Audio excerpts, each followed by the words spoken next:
อันหู้หรือบอผู้ใดเป็นผู้ผลิตและคิดค้นถุงพลาสติกบนทำอิฐในโลก ไม่ นั่นก็แมนชื่อว่าฮานสเตียนกูสตัฟในปี 1965 โอ้ เพิ่นเป็นนักวิศวกรคิดค้นรูปแบบของถุงพลาสติกคนมองเรื่องความสะอาดและการกำจัดขี้เหงื่อตอนคิดฮอดประเทศใดแอนก่อนเขาจะไปฮอดญี่ปุ่นเขามาไต้หวันซึ่งว่าในปี 1980 เกาะไต้หวันคนทั้งโลกนี่เอิ้นว่าเป็นเกาะขี้เหงื่อแต่ว่าปัจจุบันเป็นเกาะที่สะอาดและน่าอยู่เพื่อมีการกำจัดขี้เหงื่อและการออกแบบระบบการขนส่งขี้เหงื่อไปบนโอกาสจัดสรรขี้เหงื่อตั้งแต่พูดมาจนถึงปัจจุบันจึงเห็นให้คนเฮามีจิตสำนึกเนาะอยู่ในเกาะไต้หวันนั้นว่าเขาควรทิ้งขี้เหงื่อจากได้แยกแนวใดซึ่งว่าอันนี้มันก็อยู่ในระบบการศึกษาของขั้นประถมเพิ่นจะเห็น2 ครั้งต่ออาทิตย์เห็นให้เด็กน้อยมีกิจกรรมมาแยกขี้เหงื่อแล้วก็เห็นให้กับเจ้าฮู้ว่าขี้เหงื่อเป็นแบบไหนมีหลากหลายชนิดกันเลยเนาะกับเกาะไต้หวันและก็ยังมีการค้นคิดและการจัดการกับขี้เหงื่อจนได้เป็นขี้เหงื่อทองคำเป็นขี้เหงื่อทองคำย้อนว่ามีนวัตกรรมการเอาสิ้นส่วนของคอมพิวเตอร์หรือว่ามือถือต่างๆที่มันมีส่วนประกอบของทองคำอันน้อยๆแล้วก็มารวมกันเป็นทองคำเป็นแท่งเป็นก้อนเลยได้ที่ว่าเขาเจ้าเห็นนะแต่ว่าตัวนี้เขาเจ้าบอเปิดเผยความลับเพราะว่ามันเป็นธุรกิจมันเป็นบริษัทเนาะเขาเจ้าจะมีแอปพลิเคชันจะเป็นแอปที่ว่าเบิงรถขี้เหงื่อมาฮอดแล้วจากโมงเพราะว่าเขาเจ้าจะบ่ให้วางตามถนนหนทางเนาะเขาเจ้าจะเบิงว่ามาฮอดแล้วบอกเขาเจ้าจึงเอาลงไปแล้วทิ้งใส่รถขี้เหงื่อรถขี้เหงื่อของไต้หวันจะมี2 แบบหนึ่งก็คือเป็นขี้เหงื่อทั่วไปที่ว่าใส่ถุงแล้วบ่ได้จำแนกแต่ว่ามันจะมีรถอีกคันที่2ก็คือรถจำแนกขี้เหงื่อเป็นรีไซเคิลที่ว่าใส่ได้เนาะเขาเจ้าจะไปติดกันนั่นแหละรายการจัดการของเพื่อนนั้นก็เห็นให้เกาะไต้หวันเป็นเกาะที่น่าอยู่และก็งดงามซึ่งว่าอันนี้ก็เป็นข้อมูลที่อ่านมาจากเว็บไซต์ต่างๆดังที่ตอนในว้าวว่าขึ้นหาประเทศที่สะอาดต้องเป็นขึ้นหาประเทศญี่ปุ่นแม่เขากำลังจะว่าเรื่องประเทศญี่ปุ่นซึ่งวันตอนก็ได้ไปมาปีกายนี้ประเทศเขาเจ้ายังเป็นแล้วใด ไม่ใช่กระเจ้ายังอยู่ในระเบียบแล้วก็ขนบธรรมเนียมมันเก่าแก่กระเจ้าแล้วก็นิสัยคาแรคเตอร์กระเจ้าใหญ่คนญี่ปุ่นก็ยังเป็นสำหรับแบบในแบบสไตล์ของคนญี่ปุ่นที่มันมีซาเด็ก เขาเจ้าจะมีการจัดการขี้เหงื่อหรือว่าน้ำเสียให้เป็นน้ำสะอาดและอีกอันหนึ่งผู้ใดเคยอ่านบอกว่าอยู่ประเทศญี่ปุ่นเอาขี้เหงื่อไปถมทะเลการที่ถมทะเลหันแมนจะโบแมนมาเอาขี้เหงื่อทุกอันและประเทศทรายโบแมนเขาเจ้าจะมีการจัดการแยกประเภทแล้วก็มาอัดเป็นก้อนแข็งๆเป็นคอนกรีตแล้วเทไปหรือว่าถมทะเลเนาะอันนี้จะเป็นอันหนึ่งที่ว่าเพิ่นจัดการได้ทั้งนี้ทั้งนั้นแล้ว2 คนพวกเขาเป็นอย่างคือมาอยู่ในรถเนาะพวกเขาไปเห็นกิจกรรมกับสาวหนุ่มเดินทะเลของปี 2019 มา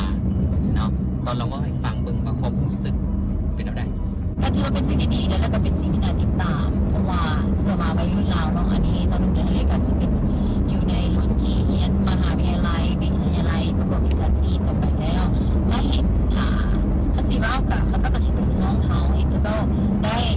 ใช้ในสิ่งที่เขาเจ้าเรียนมาเนาะพยายามเรียนรู้การที่จะเป็นผู้นำการที่จะส่งต่อความรู้การที่จะแนะนำรุ่นน้องในแบบลักษณะแบบไรซึ่งอันนี้การเห็นแล้วเขาก็ดีใจและก็ประทับใจกับเจ้าที่ว่าอย่างไรเขาเจ้าแบบได้เก็บเกี่ยวเอาความรู้จากที่เขาเจ้ามีมาแล้วก็ส่งต่อซึ่งมันเป็นตัวอย่างแบบอย่างที่ดีให้กับวัยรุ่นในสมัยนี้แม่นแล้วดังที่ตอนเบาแล้วตอนฮูบาวาขี้เหงื่อในนครหลวงมือหนึ่งจะโตนมือหนึ่ง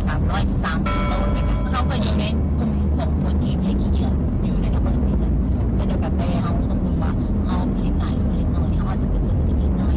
แต่ว่าเขากลุ่มคนกันจะหลายดังนั้นเขาก็อยู่ในกลุ่มที่พยายามเป็นคนที่เยอะซึ่งว่า330 ต้นนี่รู้สึกว่ารวมหลายถุงดินหนองป่าก็คือ10 ล้นเนาะเห็นจากไหนเขาจะมาไส้ CR ที่หนึ่งก็คือ reduce การลดพรขี้เหงื่อหมายความว่าหลังจากที่ว่าเขาจะไปซื้อผักอาจจะเป็น3 ห้านเขาสามารถเอาแต่ห้านหนึ่งถุงหนึ่งแล้วห้านที่2เขาก็ใส่ถุงเก่าค่ะหมายว่าตลาดจากที่ว่าเขาใส่3 ถุงเขาอาจจะใส่ถุงหนึ่งก็คือว่าการลดพรเนาะต่อมาก็คือการรีไซเคิลก็คือการมาแปรรูปเส้นมาจะมีเศษอาหารเขาเอาขี้เหงื่อตัวนั้นมาเป็นปุ๋ยอันนี้ก็แมนอีกทางเลือกหนึ่งสำหรับคนที่ว่าหักในสุขภาพเป็นปลูกผักเองออร์แกนิกเองเอาไปเป็นหมักปุ๋ยแบบไหนเนาะเขาก็ไปศึกษาเหมือนกันที่3ก็คือ reuse นั่นเองการ เอามาใส่คืนเส้นว่าเขาเอาถุงยางที่ไปตลาดมาเขาจะบุทิมเลยเขาจะเอาไปใส่คืนอีกในครั้งต่อๆอย่างเส้นจุดประสงค์ของนักวิศวกรชาวสวีดิชเองเขาเจ้าผลิตมากระย้อนมาอยากให้ใส่ได้หลายครั้งโบเมนว่าใส่เทือเดียวแล้วทิมอันนี้เวลาพอมันทน RTC ก็คือ refill ซึ่งว่าหลายบอลเลยที่กระเจ้ารณรงค์กันว่าจะบ่ให้ถุงยางของแคบนี่นะฉะนั้นผู้ใดที่ไปซื้อเครื่องจะต้องเอาถุงไปจากบ้านหรือว่าเป็นกระตาหรือว่าเป็นอีกอย่างที่ว่าสามารถใส่สิ่งของได้เพราะว่าอยู่หันถ้าเจ้าไปถ้าเจ้าก็จะไหนเสียเงินจะบ่ฟรีแล้ว อันนี้ก็คือการเป็นรีฟิลนั่นเองคือปฏิเสธว่าเอาเนาะสิ่งที่เขาได้เว้ามาก็จากข้อมูลจากต่างประเทศหรือว่าสิ่งที่เกิดขึ้นกับบ้านเฮาแล้วตัวท่านเองเนี่ยมีการกำจัดหรือว่าการเฮ็ดระบบจังได๋กับขี้เหงื่อของทาน และนี่ก็เป็นเรื่องราวดีๆที่ว่าสองคนพวกเขาได้ไป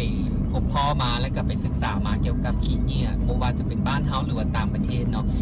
แต่ต่อไปพวกเขาจะมีคลิปดีๆจังไหนติดตามได้จากตอนลีน่าและกับมาโนดเนาะ เจ้า ว่าผู้ใดที่ว่ายังไม่ได้ subscribe หรือว่าผู้ใดยังไม่ได้ติดตามกรุณา subscribe และติดตามพวกเขาในไม่ว่าจะเป็น Facebook หรือ YouTube นั่นเองขอขอบใจเด้อ เจ้า